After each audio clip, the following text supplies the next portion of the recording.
minutes. Now we could just relax and be boys. Yes. Now we can just relax and be boys. All right. Okay. Watch me get official. Hello, everyone. This is Dwight Woods, the Jeet Kune Do Rebel, and welcome to the Jeet Kune Do Dialogues, episode number 166. As you're logging in, if you'd be kind enough to say where you're logging in from, hit the like button and feel free to continue doing so throughout the dialogue.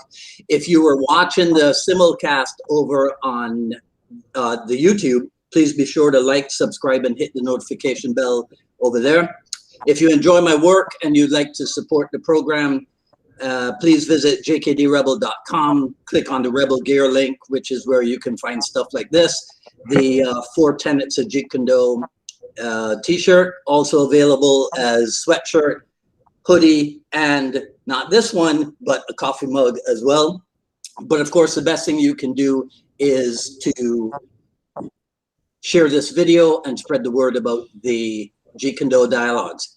So, my two partners are two fellow Trinidadians who now live in North America like I do. But we kind of promised that we would do our best to use our best Queen's English, right? So that right? I didn't get that memo, but you didn't get that one, right? So that everybody. All right. So okay, let's do this, right? So I was born in Paje, in Tunapuna. G, where are you from? I want to say Diego Martin. Look at that. I can't even remember. But I do remember the Savannah, and I remember Diego Martin or Maraval, either one of the two. How long have you been gone from Trinidad? My mother took us to Baltimore, Maryland when I was 8. Wait. Okay, wait. All right. So, see, this is what is confusing about this for me, right? Marvin, we can get to you in a second. No rush. Okay. Okay. So, you see this? Right? Yes. Now, yes. All right. So let's see if we can wait, Marvin. I'm going to try something fancy here for a second, right? I'm going to take you out, and I'm going to take. Yes.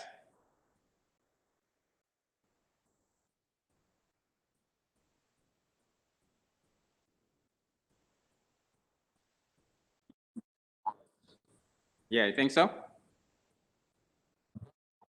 Uh-oh. All right. Can you hear me now? Yes, got it. Okay. All right. So meeting of the masters was 1985. Yes. Correct. In Trinidad. That's right. So you had moved back from Baltimore? Yes, when my mom took us there when I was 8, I started studying martial arts at 10 in Baltimore. Okay. And it was always my dream to go back to Trinidad to open the first Kung Fu school in Trinidad, because most of Trinidad then was karate and the traditional arts. Okay. And so I went back when I was 19, 20, and that's when you met me in the 1980s when you came with Danny and all of that. Okay. All right. Okay. So now that makes sense. All right. So Yeah. Marvin, when did you, as the cool kids say, hook up with this vagabond? 1997. 1997. Okay. Yeah. And then you ended up in Canada. How long after that? Migrated to Canada in 2006. Okay, so you spent 9 years. You spent 9 years with him in Trinidad. No. I met him in 1997. Started training with him then with my best friend Curtis. And we trained for a couple of years, 2 or 3 years with him, and then I think about 2 or 3 years. And when even after we stopped training with him, we continued our training, and then I migrated in 2006. So yeah. Okay. Yeah. Right. Because I came back to America, Dwight. Correct. At the end of the 90s, where I've been ever since. So y'all can't keep quiet, nah. I mean, worse than that, but keep going. But I mean, because hey, here's a quick timeline. Go. So I'm not going to tell you how long with my mother, because then you know how old I am. I'm not giving that out. Okay, then that's right. So when I left and I came back to Trinidad in the 80s, met Danny in mid 80s. I married Rhea and we moved to California in 1987. I went back to make the first movie in Trinidad in 1990. Right. Came back, and then I went back in 1992, 93 to make the second movie, and that's when I got stuck there and met that one around 96, 97. Right. Okay. Okay. All right. So here's a funny thing, because I knew that the movie stuff would come up, right? Marvin, Mhm. do you know that if you look up Marvin Ishmael, there's a Canadian actor named Marvin Ishmael? Yeah, and it's funny that you mentioned that. Last week, I had a parent call me to find out about my kids' program, and the parent asked me if I'm the same Marvin Ishmael who is an actor. I said no. I have high school friends who contact me as well, and they told me that I changed a lot. So no, that is not me. Yep. Yeah. The thing is, he studied in Trinidad. He studied. Right. He's from Trinidad. He Yes. studied as well. So I thought his name was a rare one, but it's not. Wow. Yeah. Wow. Yeah. All right. Wow, never knew So, that. okay. So, let me not take myself out of the stream. Let me put this up again. Right? All right. So, we got Inosano listed here. Eric Lee, Al and Mark DeCascos. Right? Okay. And Chris Kent. So tell tell everybody how this came about. Well, when I moved back to Trinidad, I finally got the school up and running around 1980, 81. And then around 83, 84, we started having little shows. And I thought that Trinidad had never seen a massive martial arts show at this, what was then the Jeet Kune Do complex. Marvin, I still think it's the Jeet Kune Do complex, if I'm not mistaken. And I decided, just like I've always been, if I'm going to do something, it's either do it the best and greatest or don't do it at all. Right. So I said, you know what? I'm going to call Bruce Lee's #1 guy, Danny Inosanto, and everybody said I was mad out of my mind. And let me tell you how great Danny was. When I called, he picked up the phone. Yeah. And I was like, I was starstruck. I was like, Mr. Anderson, that's how I... He said, yeah. I said, that's exactly how it was. Right. Because I didn't expect him to pick up the phone. Right. Right? Yes. This little boy from Trinidad calling the Inosanto Academy. And when I called, he picked up the phone. And so it was like a couple seconds of shock. And then I said it real fast. Mr. Inosanto, my name is Jared Joseph. I'm from Trinidad, martial art, blah, blah, blah. I would like you to come to Trinidad to do a show. He said, okay, when? Talk to me some more. That's it. That was it. And we kept back and forth. And next thing I know, he's on a plane to Trinidad with him, Chris Kent. Yeah. And then I did the same with Al. It was actually Al DeCascos. And then he said, can I bring my son, which was Mark? Right. And then I contacted Eric Lee separately. So I just brought all of them in together. It was a fantastic time, Dwight. It was just amazing time. All right. So now I'm confused again. Yes. Because when I came down, Al DeCascos was not there. Eric Lee was there. But instead of the DeCascos, it was the German guy. Then you must have come a second time, Dwight. That's what I was trying to tell you. Inosano went twice? No, he only came once. Well, I was there. But I had another show. Oh. You must have came back twice then. You would have had to. Unless I'm confused. Okay, Marvin, this is what happened when you get old. You see? Because what's his name? Emmanuel and all of them. Yes. Tapiota. Yes. They're going from up in San Francisco. They came the second time. And the reason they came the second time, Dwight, was when I was speaking to Al, he was saying, next time you have a show, contact these guys. They're great. And that's what I did. Well, I was there with them. So you had to come twice. Here's the thing, Marvin. When he first met me, he didn't know any kind of this little arts thing was going on in Trinidad, right? Yeah. And when he met me, he said, I'm coming back. He never came back, but he was coming back for the shows, though. He was back for the shows. Hey, man. So, all right. Okay, so we have to do this because I actually made notes for this because, because there's so many directions that we could take this in, right? Let's talk about earliest martial art influences. Like, I mean, if Bruce Lee is your only martial art influence, talk about that. But if you had a martial art influence before Bruce Lee, right? Let's talk about that a little bit. So let Marvin go first on that.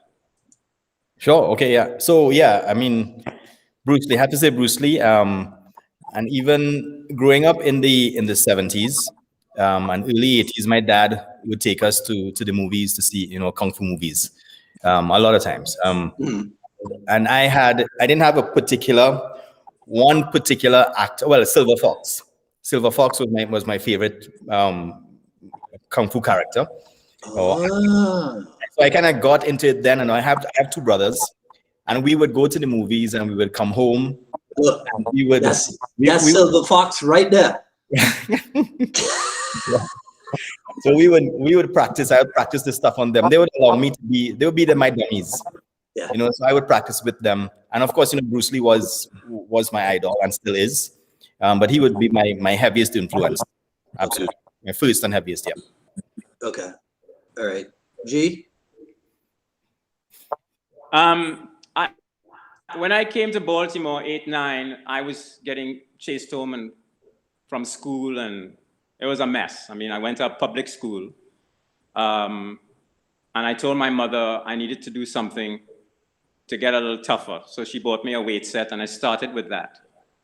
And then since she put me in a karate class, it ended for, let me see how long, 1 day. Right? Absolutely 1 day. I mean, I went in. These were some tough guys in Baltimore. I remember down in the basement of a church in Baltimore, Maryland. Yeah. And they just kicked me up. I didn't know anything. I'm 10, 11 years old, right? Yeah. And then I went back to lifting weights. And I can't remember who told me if I went to see it myself. I went to see Enter the Dragon. And I said to my mother, I want to do something like that. Okay. I want to do something like that. And all I remember saying was something that was fluid, something like that. And she opened the phone book. She said to this day, she opened the phone book one time and put her hand on a thing that said the System Kung Fu in Baltimore. Right. In the 1970s. And that's where I joined. Bruce was not a big thing with those guys back then, because they were all like in that same world while it was happening. Because remember, Bruce was still alive at that time. Right. You see what I'm saying? He became bigger after he passed away, right? So as time went on, he became this more and more of this legend and that's when I started looking him up, who he was, reading his books and all of that stuff. So, I mean, it kind of came organically, but, I would have to say that I got into it first to defend myself. Right. And then, yes, the biggest influence in terms of a martial arts icon the world over would have to be him. I mean, no one has done what he's done since then. Yep. Okay. All right. But when I met you, the snow leopard and the Dao Tron Fa and what have you, how did that stuff feature? Where did that come in? Yeah, so that's still my basic style. That's still what I do. Right. That's what I learned in Baltimore under 2 or 3 amazing teachers. And the main one, that's who I still visit today to work out on. Okay. Jeet Kune Do came about when I went back to Trinidad and I had the show. And again, I was talking to Marvin about this the other day, and this made me realize how Danny hasn't changed. When Danny came, I had never liked weapons. And I saw him twirl those sticks, and I said, that's exactly how I envisioned a weapon should work. Right. Like the extension of somebody's hand and the way he turned his wrist. And it was very complementary to the system I was doing. Okay. And even think about Danny. Think about this man, Dwight, he was already a legend at that time. He's such a legend. And he actually turned to me and he said, what is that you're doing? Right. And he ended up going to study with one of my teachers too. But I said to Danny at that time, I'm coming to follow you to learn those weapons. While I was learning the weapons, I saw Shuto, which I thought would be complementary to one of the systems in my animal systems called the Python. Right. So I took Shuto with Nakamura and Eric Paulson. And then I said, you know what? I am sure there is no Jeet Kune Do in Trinidad. So you remember Danny has that spread of a schedule. So I started flying back and forth, learning as much as I could learn. And back then with Danny, it was not a big deal with certification and all that. It was come and learn, right? You know? And so that's when around the 90s when I decided that I would take the Chuan Fa Snow Tiger system that I'm already doing. I would get more days at the hall that we had, and I would expand for other days and teach Jeet Kune Do separately, the stick separately. And so you're giving people something, right, to some kind of other flavors to do. And that's when Marvin claimed that I taught him. I said, claimed? Eh? I have no idea who this great guy that just showed up over the last 2 years. Like, who are you? Yeah. I mean, it was like that. Yeah. Look at the amazing thing. Yeah. And he said, all I told him was follow your dream. Follow your what? I was probably playing the fool that right. night. Follow your dream when I gone and go see Danny in the Santo. And that's exactly what he did. So hear this, right? Hear this. Last week I'm on with Andy Kimura. And Andy Kimura mentions to me that I should get Tsuyoshi Abe because Tsuyoshi is probably the only person certified by both Taki Kimura and Dan Inosanto, right? But apparently that is not so, because our boy here is, I think, affiliate number 1 of Junfan Gung Fu Institute of Seattle, right? That is correct. Yeah. That's right. I saw that this morning. So it sounded to me like he is now Jeet Kune Do royalty too. Huh? How you like that? Well, again, it was a very humbling experience. Yep. And I was going to say the thing that Marvin said, that it's humbling to me because I really don't take any credit for where Marvin has come, because it was like a phase in my life at the time. You know, Marvin took the Jeet Kune Do thing to a whole new level, you know? Yeah. Well, I beg to differ. So I'll tell you respectfully. In my background before I met you was karate. And then, like I told you, in '97, I was studying with my best friend Curtis in university. And we saw the newspaper clipping, and we saw you. You were famous in Trinidad for being in the movies and whatnot. And we saw this, and I said, well, this is the guy from Men of Grey. He's teaching Jeet Kune Do and Filipino martial arts. And I said to Curtis, let's go check this out, and we did that. And I remember being there and learning. Again, I gained a lot of information from karate, and I said to this day I still respect every martial art that I've trained with and under. But then with the Jeet Kune Do that you taught and the Filipino martial arts and the blend of Silats and all of that, it kind of opened my eyes to a lot more. And I do remember distinctly you telling us, what we put on our bucket list is that one day we should go and train with Guru Dan at the Inosanto Academy.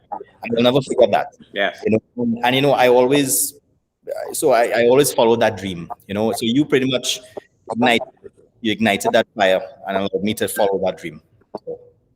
Yeah. Dwight, you're gonna make me cry, but I have the camera. I could always do like that, right?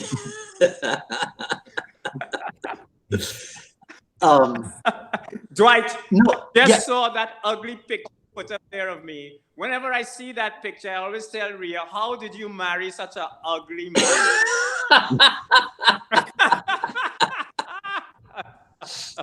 Well, I should probably interview her. Boy, you see, right? To get the real story, I should probably just talk to her. Right?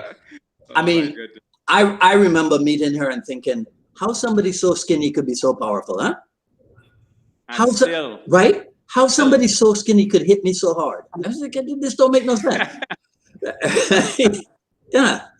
And she would claim she can't hit nobody harder, but every man she fight have some complaint. I remember when Rhea did this to my eye. Right. Gee, you see this elbow, it's still hurting 20 years later. All right. So here's what I didn't work out how to impress upon people. The far-reaching influence of Bruce Lee and Dan Inosanto. Because look at the three of us, right? Look at the three of us. Born in Trinidad, grew up in Barbados, living in Miami, teaching. We lost him, Dwight. Can you hear me? I can hear you, Dwight. G is on your end. Can you hear me now? Yeah, we lost you. You hearing him too? I can hear him, yes. Marvin? Yeah, I You can. hearing Dwight? Yes. Wonder if it's me, boy. Yeah, it might be you because I could hear Marvin myself. Should I? My mic is.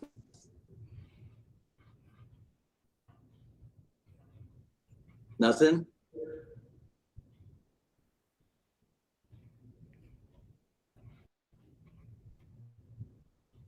Yeah, you could try that. Yeah. All right. No, we can hear him. His mic is muted now. Okay, wait. Let me see if I can fix it from here. All right, stand by. Okay, what about now? Okay, he's gonna log back in, he says. So. Okay. Yeah. Right. All right. So while he's gone, we could talk behind his back. All right. Right. So no. So what I was saying is, look at the three of us, and I think it's something that people sometimes they don't understand and they don't appreciate the far-reaching influence of Bruce Lee and Dan Inosanto. You know what I mean? Yep, absolutely. All right. So, talk about that. I mean, in my experience, right, it has never come up. I have never had anybody question my credentials or anything, right? Nobody has ever said to me, oh, well, how come you and this and from whatever. Have you gone through any? I suspect not. That you haven't gone through. Like that experience, you mean like having people question my credentials? Yeah. No, I haven't. I haven't. When people ask me what I'm training, and usually I refer people to, for example, the Inosanto website, where Gurus Dan's international instructors are listed, or under the Francis Paul website as well. So, people ask me about my credentials, and again, I'm all about credentials. So, which is why you see all those pictures behind me. We didn't put those up there because we just want people to see our faces, right? We want people to come to the school and understand what the lineage is about and understand where the training comes from. So it can be traced all the way back to Sijo Bruce Lee, to Guru Dan, Sifu Francis, Tigong Taki, right? So it is traceable and it's real. So yeah. All right. So now your certifications, in addition to Inosanto, are with the Kimura lineage as well. Yeah. Francis Fong. Correct. And then there's, I think there's more than one Filipino martial art lineage that you're a part of too as well, right? Correct. Yeah. So I am, my school and my instructors, we represent Pikiti Tertia Cali under Harold Casana, who is the representative for Alberta, and he's a Tuon under Grand Tuon Supremo Leo Guy Jr. from the Philippines, right? Again, he was one of Grodan's many Filipino martial arts instructor. In addition to that, I'm the representative for Master Virgil Cavada in Applied Eskrima, and the sole representative for the Jagabaya system of Penjak Silat under the Suwanda family. So that's something that's the most recent addition to the portfolio that we got maybe a few months ago. So we train under Bambang Suwanda, who is Herman Suwanda's brother. So that's an addition to what we teach. Okay. So, when people hear that, they'll go, oh, well, this is definitely an Inasano boy, because every name that he mentioned there, right, is somebody that's certified Inasano as well. Yeah. So, where do you come down? But I think you're kind of uniquely positioned because you have the Kimura lineage as well. So where do you come down on the discussion, right, about Junfan Gung Fu, Jeet Kune Do, and Jeet Kune Do concepts? That's an interesting question. Again, I'm very open-minded when it comes to learning. All right, I've attended seminars with people who teach Jeet Kune Do or their version of Jeet Kune Do, and I'm open to learning. My vision and my journey is based on my open-mindedness, and I try to stay that way. But in my opinion, to have Jeet Kune Do, you must have that Lee Junfan Gong Fu foundation. That foundation is there, and Jeet Kune Do is built from that. That is my understanding. So you can work any martial art, you can train in any martial art, and apply the Junfan fundamentals to that martial art, and call it your own, call it your Jeet Kune Do. Okay. All right. You good? Welcome back. That's what I get for blaming you and your technical beginning. All right. So we were just talking. We were just talking about you behind your back. So you're all right. Yeah. Good. Yeah. Yeah.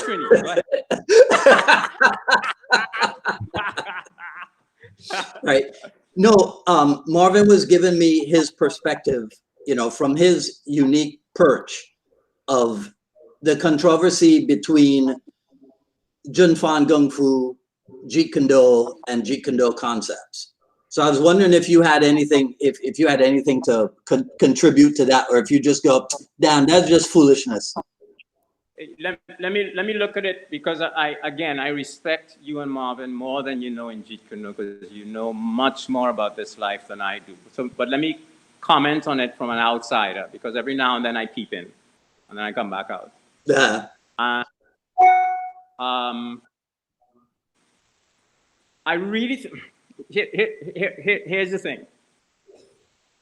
It's all one and the same, Dwight. Mm-hmm. It really is, right? If one of the biggest reasons that I admire Bruce is he was a human being who was going through the same struggles that we went through. He changed his entire method, or started to adjust, after this particular fight where Linda Lee and everyone was there watching this. Some say it took 30 seconds, some say 3 minutes, who knows? But whatever it was a huge event for him in his life, right? Yeah. And if you look at the traditional pictures of him and how he stood and the traditional styles that he came from, I admire the things think about that time. For these traditional things, and for this man to break this down, be able to try and fix these default positions, Dwight, right? Mm-hmm. To fix those positions and then come out of it a whole new fighter. But here's why I say it's one and the same, Dwight. You cannot suddenly discard the other systems, the Junfan and everything, and the Wing Chun of where he came from, because all of that is a whole picture that created where he came from. Yeah. It's like trying to, you're right, it's like trying to you become this really great fighter, you went through all of this stuff, but then at the end you say, don't do that, don't do this, don't do this, you don't need that, you just did, no, wait a minute, you can't do that. Mm-hmm. Because all of those steps made you who you are. I want to know what those steps are. Mm-hmm. So when you have these people today who are saying, well, this Junfan or this, it's all one and the same, man. Yep. You got to find a way to connected together because that's what made Bruce what he was. So you know what, Marvin? After that, right? Here's what you and I will do from now on. When anybody says, when anybody tries to start the argument, right, about Jun Fan versus Jeet Kune Do, whatever, we can just go like this. Exactly. Right? That's it. Exactly. That's it. Just strips. That's it. Strips and move on. And move on. Right? And move on. You can't, you can't extract it. You can't have one without the other. Now, some people think they can. Sure, go ahead. But you cannot deny what made Bruce the way he was. Yeah. Correct. And all of those steps mattered to him. I'm going to tell you something, right? Right. No, go ahead. Go ahead. Finish. One of the things I kept saying over the years, and I am so glad that I heard Danny say it recently, was I kept saying, Bruce maybe have been saying to this God stuff, but I bet you behind the scenes, he was practicing a lot of those traditional things still. Yeah. And then Danny came out with this article recently, and I said that I knew I was right. Right? He said, don't get me wrong. Right. Bruce was still there, right, behind closed doors, doing those traditional forms, because as Danny said, that's what probably gave him the flow and the prettiness with how he moved. Yeah. You know? Yeah. Well, that's the thing, right? A lot of the people who consider themselves authorities on Bruce Lee, a lot of their information is not even secondhand. Sometimes it's third hand that they get, that they get their information and what have you, right? So, Yeah. All right. So okay. So now Marvin gone. So now we had to talk about him behind his back, right? I like how this. What I should probably do. I should drop myself out, right? And let the two of you.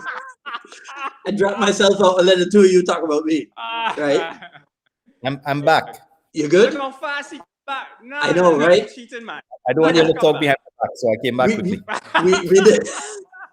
We didn't have enough time, right? We don't have enough time.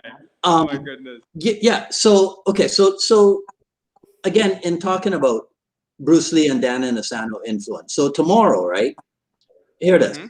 Tomorrow, I'm doing a workshop for a group of Ed Parker Kempo people, right? So, and they asked me to do a section on guntings, right?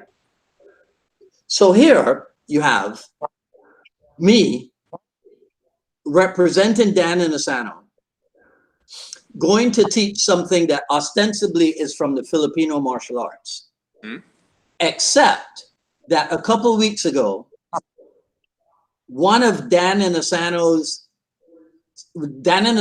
son-in-law's students broke down Bruce Lee's approach to destructions as conveyed in his fight scene with Chuck Norris, right? You know, the one where he wrenches his arm and breaks his knee with the sidekick, right? Which is all destructions, you see? And what a lot of people don't know is that Bruce Lee referred to techniques that attack the limbs, like a gunting does. He called those rim shots. You see? So it's like you were saying, G, it's all like this, you know.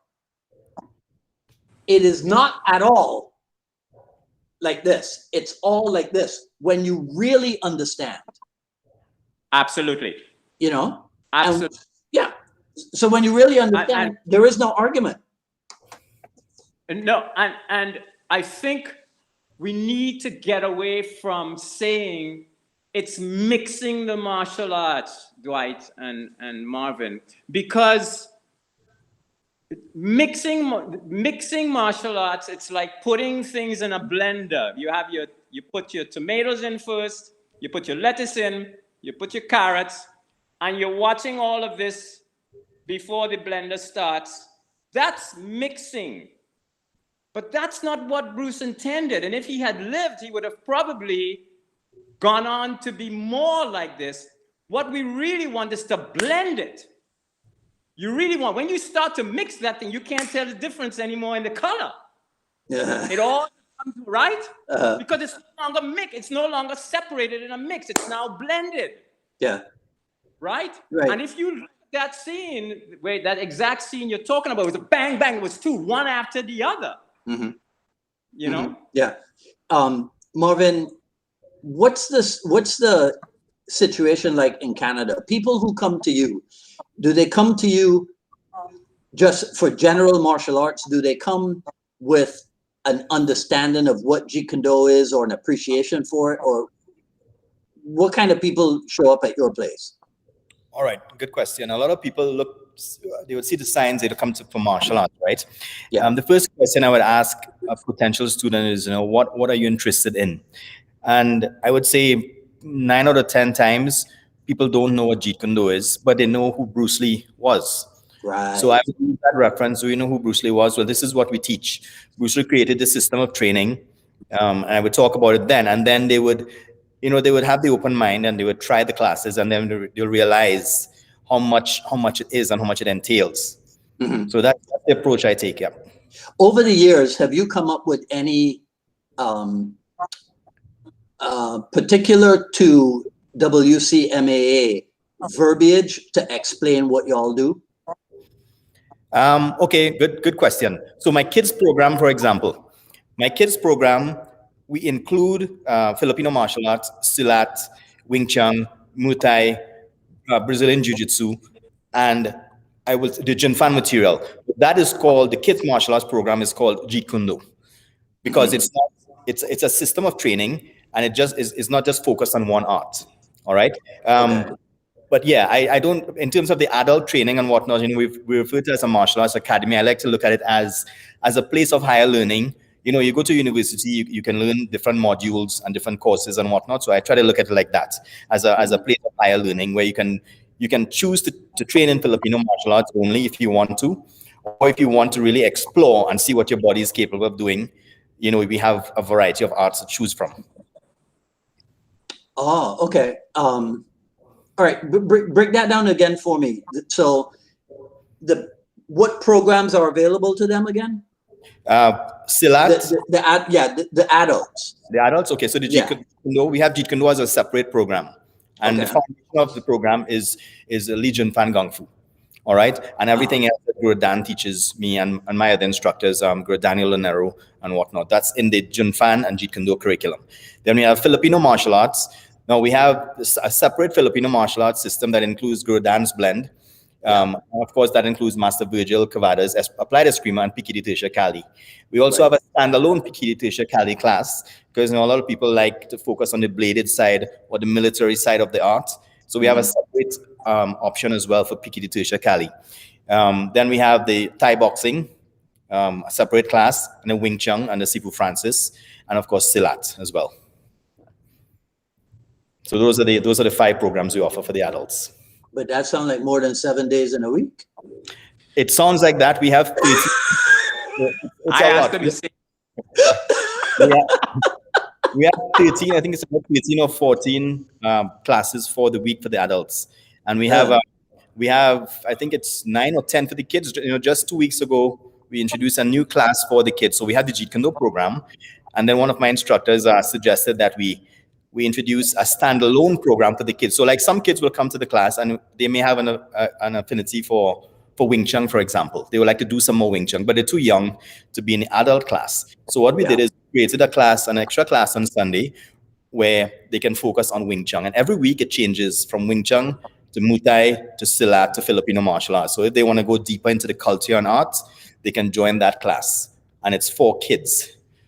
So it gives them a chance to broaden their horizon, so to speak, in that particular art. Are you full-time?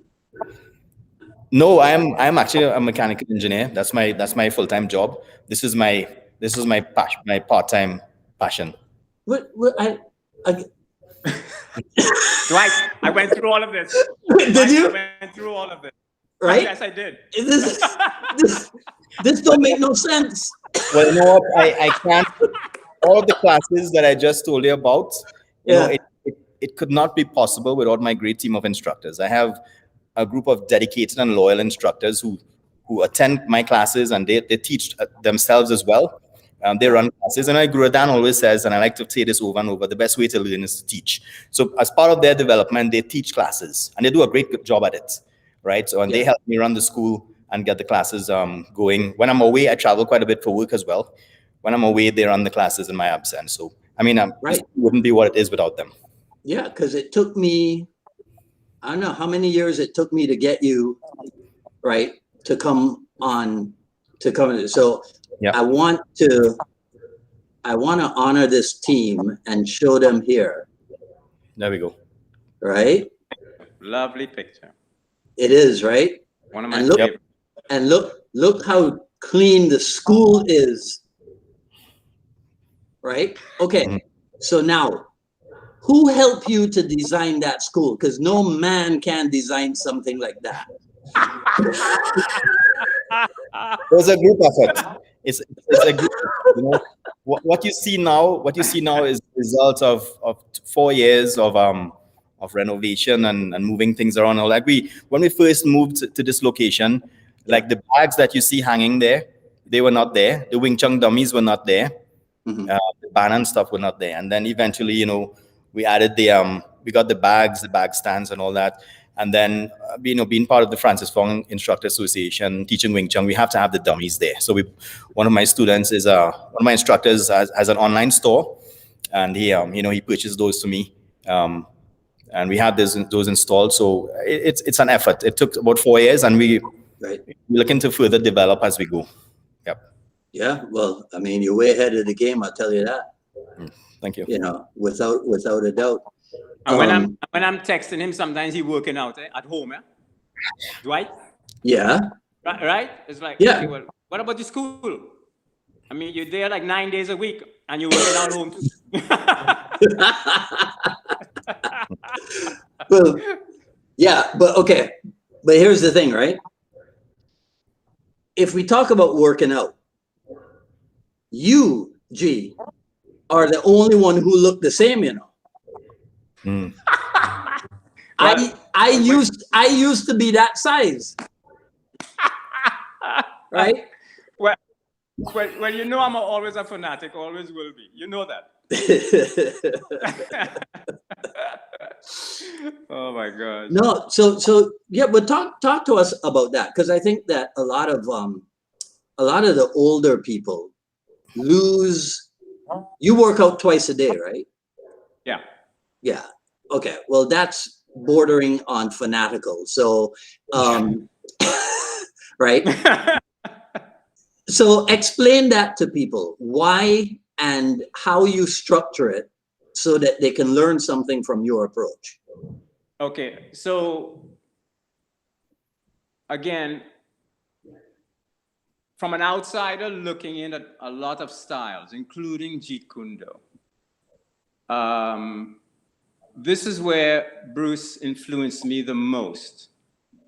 When he started to make those adjustments, Dwight,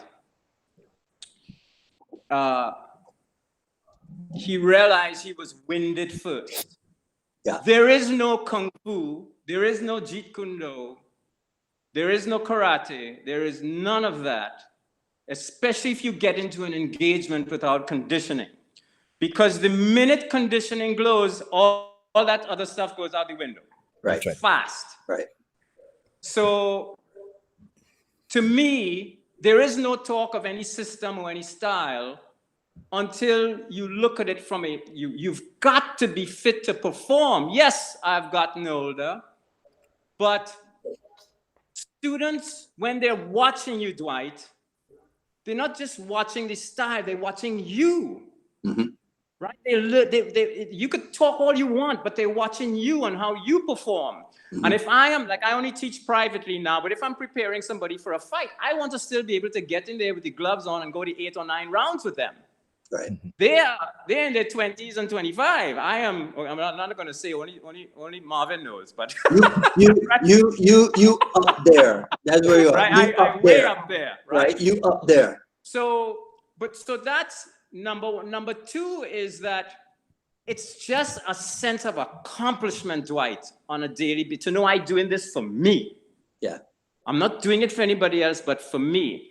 The twice a day is because I feel that the strength drills and the martial arts drills, and I wrote about this recently, the longest thing I've ever written, are one in the same. They must be one in the same. So when I split up a workout, I'll do my martial arts, I'll do my running or riding, martial arts, usually at some point in time in the day. And then I'll come back late at night. Sometimes it's even after midnight. And I'll do some of the strength stuff that relates to the martial arts movements that I'm working on. You know what I mean? Yeah. But the most important thing, Dwight, is it's just that you have no idea when people are watching people represent a style, represent Tuan Fa, represent Jeet Kune Do, that's what they're seeing. That's what they're looking at. Yeah.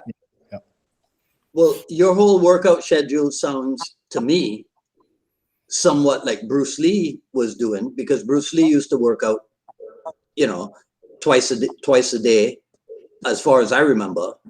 Right. I was trying to put my hands on the Art of Expressing the Human Body book, but I don't have it here with me. But it sounds very similar. I don't know if you ever looked at any of his workout regimen. I read one of the first books I read was Linda Lee's book, and then the Tao of Jeet Kune Do. And then remember back then there were some books with him and Dan on the cover, more picturesque. The Fighting Method series, yeah. Yeah. The interesting thing is that the twice a day it came organically. It didn't really come until I was getting older, Dwight, which is interesting. As I was getting old, I felt my body needed it, rather than the other way around, where you feel you kind of have to backtrack a little bit. Yeah. I just felt this need to get back in there on the same day. Yeah. Yeah. Marvin, how do you run a school and have a life outside of the school as well? I have about 25 to 30 hours in my day. That's what happens. So yeah, it's a struggle. Like I said, I take it one step at a time. Try to have everything organized, and everything falls in place. And with in this day and age, everything, you can run a business using a phone. So it doesn't matter where you are. You can respond to those emails, take those calls, and he's one of them. Listen, what I told him, I left a 24-year-old boy behind and ran into I don't know how old he is now, a sophisticated, classy young man. Yeah, man. Who are you? Yeah. Yeah. What are we talking about here?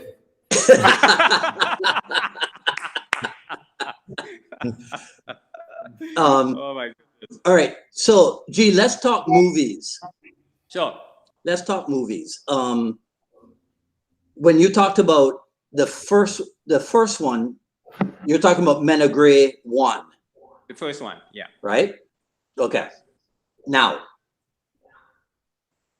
I think you were in Miami and you were over at my warehouse when you were working on that film. Oh my gosh, that was so long ago. What year was Men of Grey? Do you remember? 1990 was when we shot it, but I was preparing it for about 2 years before. Okay, right. And I was still living here in LA before I went back to do it. You came over, yeah. You and one or two of your guys came over to my warehouse. Oh wow! Yeah. Wow. Yeah, and we did some knife work. I don't know. Wow. I don't know if you ended up using it in the movie or not, but I remember your being here, and we got together for an afternoon to do some stuff. Wow. Yeah. That was a long time ago. Yeah. Right. Yeah. So those were those the first martial art movies produced and filmed in Trinidad? No. Well, the first martial arts, yes. Yeah. Yes, there were other movies that were done, the right and the wrong. A couple older movies that were done, but Right. that was the first martial arts really meant for TV. The first one meant for Uh-huh. TV release. Movie of the week Okay. that was ever done in Trinidad and the Caribbean. Okay. Now, did you also work on something with Diana Inosano? Yes, that was years later. Yeah. The Vault. Right. Yes. So that was in Florida. I was in Florida for a long time doing that. Right. With her and Lassie Zabo. Oh my goodness. Wow, this boy has done his research. Oh my Lord. I am impressed. Like, Right. come work for us. Yeah. Wow. Yeah. Amazing. Well, no, Lassie was my student. Ah. Yeah. Lassie was my student. Interesting. Yeah. So I mean, he went on to he had a career for a little while as a knife designer, as a blade designer. Yes. Right? Yes. You're right. You're absolutely right, Dwight. Yeah. I didn't know that. That's amazing. Oh man, this is the thing, right? This is why I find it so incredible, and I really don't know what to make of it. Yes. Other than it's just the influence of Bruce Lee and Dan Inosano. That's why the three of us are here together now. Yes. You know what I mean? And yes. and it's almost like you understand it if it's three people from the first world. Yeah. But when it's three Caribbeaners, right? You go, yeah. What? Kung Fu got all the way down there?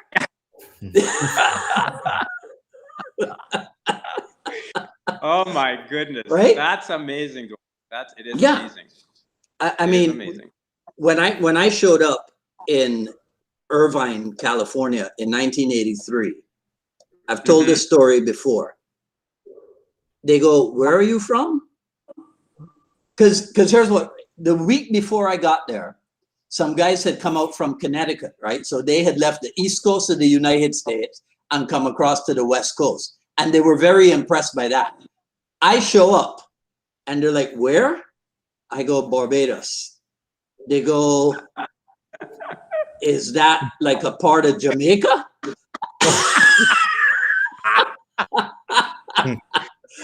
Right? So I swear to you, in one of the apartments, there was a map of the world. So I went to show them where Barbados was. It was not on the map. Yes. I was like, it's down here in this area, right? Yeah. I mean, that's amazing. Yeah, you know, Gee, when you were saying that you called, did you ever talk to Chris Kent about the first time he called Dan Inosano? No. His story is a little bit like yours, you know, because he called Black Belt Magazine or somebody, right? And they gave him Dan Inosano's number, and he called, and Dan Inosano answered. Oh my goodness! I'm going to tell him that. Right? Right? You know. So, and he tells the story. He said, you know, it took about 2 months or something of him calling back and forth because before Inosano said, all right, well, you know, come down to the backyard and that's how he got in at age, I think he was 16. He was the youngest person, right? Wow. Yeah, he was the youngest person allowed into Inosano's backyard group. How old would he have been, Dwight, when I met him in Trinidad with Danny? Right. Let me calculate here.